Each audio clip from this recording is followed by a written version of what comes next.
Interior ആർക്കിടെക്റ്റുമായിട്ട് kitchen design ചെയ്യുമ്പോൾ കിച്ചന്റെ നടുഭാഗത്തായിട്ട് നമുക്കൊരു kitchen unit വേണം എന്ന് കസ്റ്റമർ ആവശ്യപ്പെടുകയാണെങ്കിൽ അതിന് ഉപയോഗിക്കാൻ പറ്റുന്ന മോഡലാണ് ഇവിടെ കാണുന്നത് island kitchen hood. Island kitchen hood എന്ന് പറഞ്ഞു കഴിഞ്ഞാൽ നമ്മൾ ഈ ഒരു ടേബിള് കിച്ചന്റെ സെന്ററായിട്ട് വെക്കുന്ന സമയത്ത് നമുക്ക് 4 വശത്ത് നിന്നും ഇതിനെ ആക്സസ് ചെയ്യാൻ പറ്റുന്ന ഒരു ഓപ്ഷൻ ഉണ്ടാവും.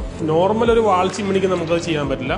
അങ്ങനെ വരുന്ന കിച്ചണുകളിൽ ഇതുപോലുള്ള ഐലൻഡ് ചിമ്മിണി, അതായത് സീലിംഗിലേക്ക് ഡയറക്റ്റ് ആയിട്ടാണ് ഇത് ഹാങ് ചെയ്യുന്നത്. അതിന്റെ കണക്ഷനും എല്ലാം അതിന്റെ നമ്മുടെ ടെക്നീഷ്യൻസ് വന്ന് അത് ഇൻസ്റ്റാൾ ചെയ്യുന്നതായിരിക്കും.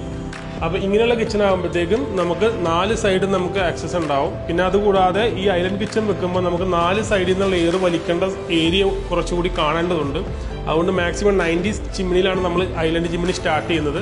90 സെന്റിമീറ്റർ മുതൽ 120 സെന്റിമീറ്റർ വരെ നമുക്ക് ഐലൻഡ് ചിമ്മിണി അവൈലബിൾ ആണ്. നമുക്ക് പല മോഡലുകളിൽ ഐലൻഡ് ചിമ്മിണി അവൈലബിൾ ആണ്.